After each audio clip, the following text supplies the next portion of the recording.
উত্তরবঙ্গে প্রচার শুরু করবেন মিঠুন চক্রবর্তী। কবে দেখা যাবে তাকে? নমস্কার, ইন্ডিয়া নিউজ বাংলায় আপনাদের স্বাগত জানাচ্ছি। আমি ঋতুশ্রী মজুমদার। বঙ্গ রাজনীতিতে ময়দানে নামছেন মহাগুরু মিঠুন চক্রবর্তী। বিজেপি প্রার্থীদের হয়ে প্রচার শুরু করবেন তিনি। পয়লা বৈশাখ থেকে তার কর্মসূচি শুরু হবে। প্রাথমিকভাবে এই কথাই জানা যাচ্ছে। উত্তরবঙ্গে 3টি আসনে প্রথম দফায় ভোট। জোর প্রচার চলছে উত্তরবঙ্গে।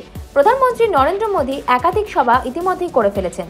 দার্জিলিং, জলপাইগুড়ি, কোচবিহার জেলাতেও সভা করেছেন তিনি। বালুরঘাটে সভা করেছেন কেন্দ্রীয় স্বরাষ্ট্রমন্ত্রী অমিত শাহ। মিঠুন চক্রবর্তী কবে প্রচারে নামবেন সেই প্রশ্ন উঠছিল। তারকা প্রচারকদের তালিকা বিজেপি প্রকাশ করেছিল আগে, সেখানে মিঠুন চক্রবর্তীর নাম রয়েছে। কিন্তু সাম্প্রতিক অতীতে দেখা গেছিল মহাগুরু অসুস্থ হয়ে পড়েছেন। তিনি হাসপাতালেও চিকিৎসাধীন ছিলেন বেশ কয়েকদিন। ফলে তিনি কবে প্রচারে নামবেন সেই প্রশ্ন উঠেছিল। রাজ্যে কোনো একটি আসনে বিজেপি নেতৃত্ব মিঠুন চক্রবর্তীকে লড়াইয়ের জন্য বলতে পারে। প্রার্থী তালিকায় নাম থাকতে পারে মিঠুন চক্রবর্তীর। এই কথা চর্চায় উঠেছিল, তবে মিঠুন চক্রবর্তীকে প্রার্থী করা হয়নি। প্রচারের দায়িত্ব মহাগুরুর কাঁধে দিয়েছে দল।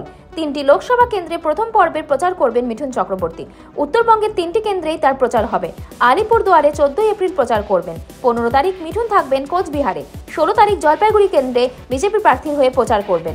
রোড শো করবেন নাকি জনসভা, নাকি দুটোই, সেই বিষয়ে এখনো সম্পূর্ণ তথ্য পাওয়া যায়নি। 2021 সালের বিধানসভা নির্বাচনের আগে বিজেপিতে যোগদান করেছিলেন মিঠুন চক্রবর্তী। কলকাতার ব্রিগেড প্যারেড গ্রাউন্ডের সভায় তিনি যোগদান করেন। তিনি ব্রিগেডের মঞ্চ থেকে বক্তব্য রেখেছিলেন। সেই বক্তব্য ঘিরে পরবর্তীকালে বিতর্ক ছড়িয়েছিল। গত কয়েক বছরে মিঠুন চক্রবর্তীকে তেমনভাবে বঙ্গ বিজেপির রাজনৈতিক কর্মসূচিতে দেখা যায়নি।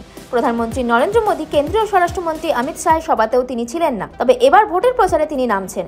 উত্তরবঙ্গের আসনগুলিতে তিনি প্রচার করবেন। ইন্ডিয়া নিউজ বাংলার সাথে যুক্ত থাকুন আর দেখতে থাকুন বিশেষ বিশেষ খবর।